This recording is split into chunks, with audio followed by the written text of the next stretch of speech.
fornecedores e parceiros do canal interligado em uma rede de inovação. Então, eu preciso ter parceiros que queiram fazer essa rede de inovação, que queiram fazer essa inovação. Será que eu vou procurar só grandes empresas? Será que as grandes empresas que estão acostumadas a produzir coisas de massa, em massa, tudo em massa, vão conseguir fazer algo que seja num valor bom para mim, num tempo importante para mim como consumidor, né? Que agora estou tendo a minha cervejaria artesanal, que entenda o que eu estou passando, o meu anseio, o meu desejo, a minha necessidade, e que seja capaz de, junto comigo, desenvolver essa minha nova ideia. Então, isso são os elementos de cocriação. Se você não tiver colaboração, se você não tiver consumidores que passem para você coisas que ele acharia interessante, ou que te dê o feedback do que ele viu, e que tenha parceiros, né, que queira fazer essa diferença, né, essa rede de inovação, então a cocriação ela não vai funcionar. Tá?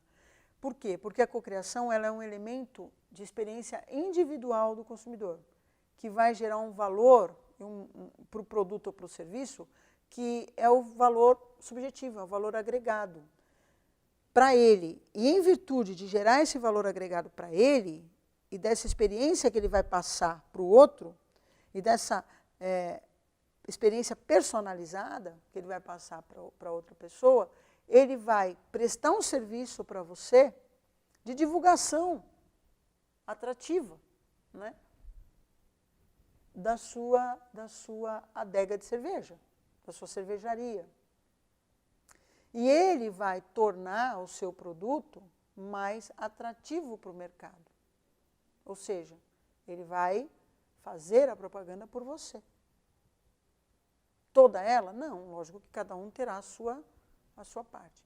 Agora, se a promessa for essa, e quando eu, consumidor, entro nesse local e eu não tenho um atendimento à altura desta conversa, né, dessa visão que eu tenho do que me foi prometido, então eu não tenho ali um objeto de cocriação.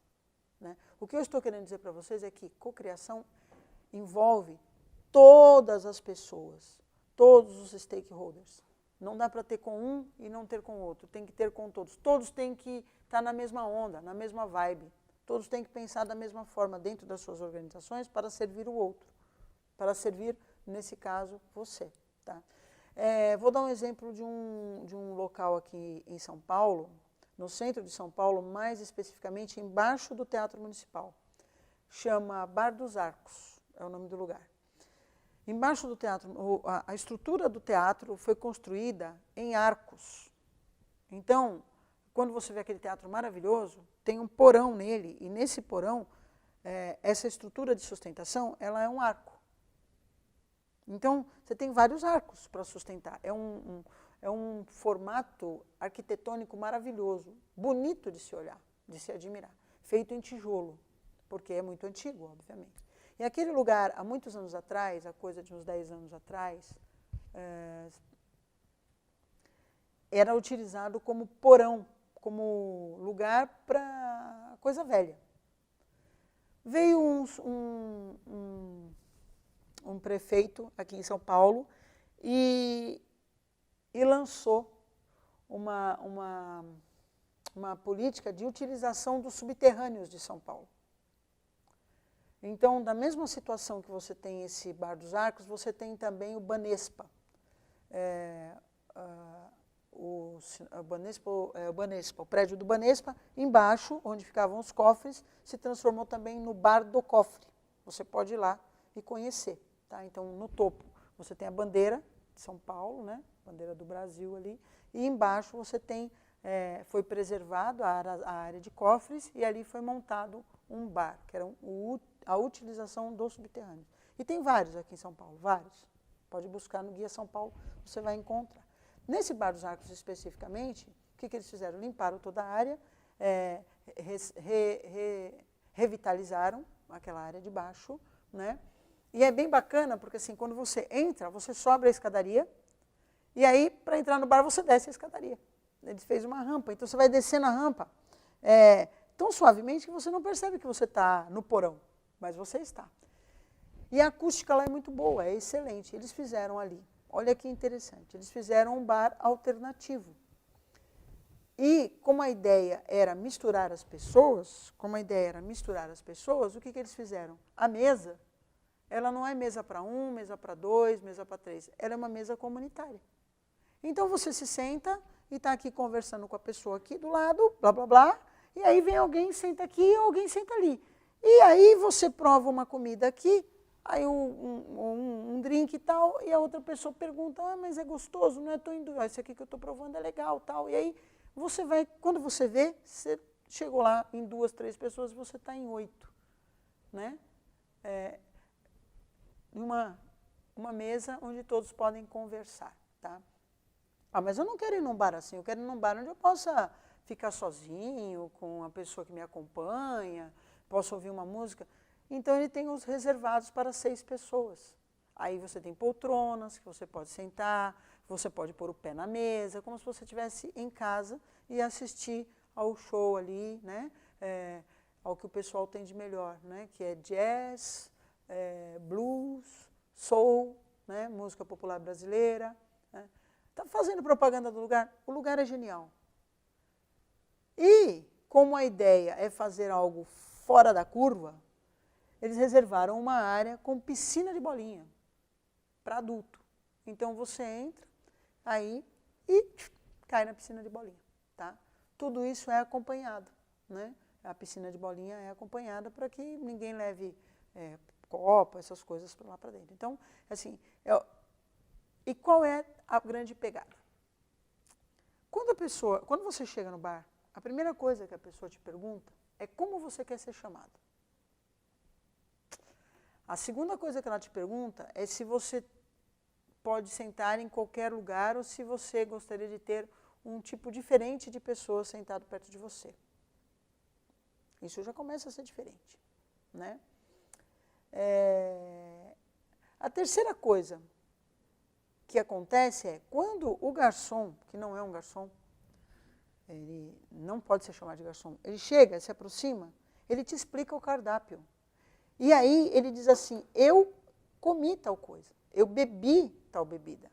Que tipo de bebida você gosta? Mais amarga, mais doce, uma bebida mais forte, mais leve? Que misturas você gosta na sua bebida? E ele vai te sugerindo os drinks de acordo com esse paladar. E ele te sugere a cerveja, o uísque, o vinho, a comida que acompanha e aguça o teu paladar com o drink. É sensacional.